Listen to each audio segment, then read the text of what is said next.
back in the kitchen with Chef Chad Burnett from Park Central Restaurant at Scottsdale Quarter, and today we're showing you how to use lobster in your Easter meal. And then Josh Burke, who's to my left, is going to tell us a little bit more about the restaurant. I'm going to have you hold on just a second. Absolutely. Because, you know, we did ask people on Facebook if they had any questions for you, and we did get one.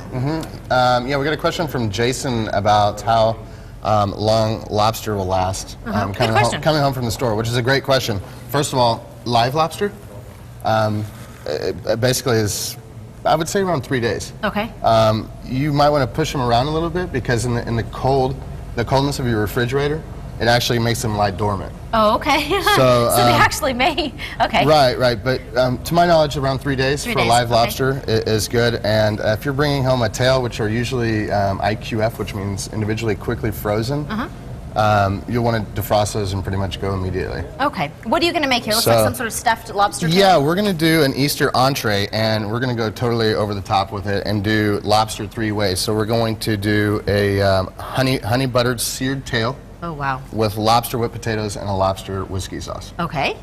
And so some of the primary ingredients, a little bit of seasonings. We have some seasoning, we have some more rock lobster, we have some chive, we have some Peruvian whipped potatoes. These are mashed, so we're going to finish these out with some butter and cream. And this is the natural color of them, right? This is the natural color, yes. Okay. And then the base of the sauces is going to be, you said? The base of the sauce is, if you boil your lobsters, you want to keep that water, and then you can make a stock just like you would make a chicken stock. So you would saute some carrots and onions and some tomato product for a little color, and then reduce that stock down and strain it, and then you'd add some cream and some whiskey, whatever kind you like. In this case, we use Jim Beam. Okay. And then you would just reduce it down to a sauce consistency to where you would get, which is called like nappe.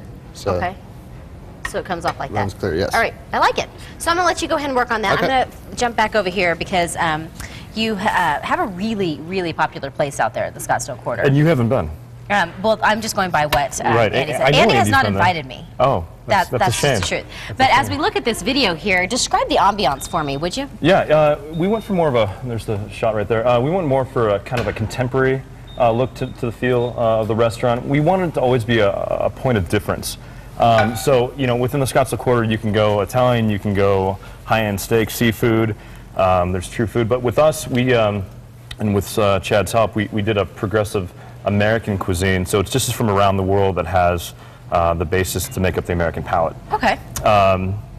So basically, it's split up into 2 parts. 7,100 square feet, 4,000 square feet of park, and then 3,100 square feet of central, which is more the downtown lounge. Okay, so the downtown lounge, we would find things like this. Absolutely. Now, we've got also, you've got like rose petals floating in this. Yep, that's the Ophelia. That's the lemon tree, the Death of Marat, the City Garden, my favorite. The City Garden. That's the City Garden. Yeah. What is this? With peach schnapps, cucumber vodka. Ooh. Quite fun. Okay. The Lola. Look how can you see that at home? There's probably, it's a little bit more muddled on TV than it looks in real life. Yeah. It's bright red at the top and it's lighter white at the bottom. It's actually a red wine float. It's essentially a margarita placed up in a martini glass, take out the triple sec, add peach schnapps, and you float red wine at the very end.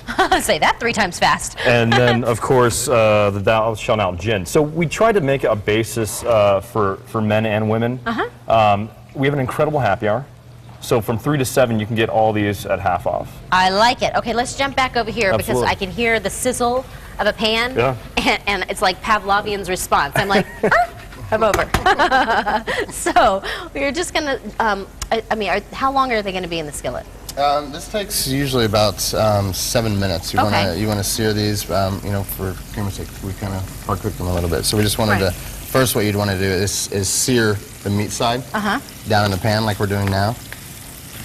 And then you're going to see them kind of start to curl just a little bit. Yeah, you'll see them start to curl, and then you can notice that the meat here is still a little raw, and then you can notice that it's much more opaque. So we're looking for it to be opaque through and through, correct. Essentially. Okay. I'm going to let you kind of work on this a little bit because this one looks like it takes a little love. That's fine. And then we're going to show the love here in just a little bit once we go into our next lobster recipe. So these guys are going to stick around, and then as I mentioned, we are going to finish up these dishes and show them and taste them. Taste them, and I said taste them. I'm going to taste them. Great. I'm tasting. We want you to. All right. Coming up, we're hoping to help you bring a little hippity-hop into your home with some very easy Easter crafts, and you will not need a big budget to pull it off. We're back in a moment with that.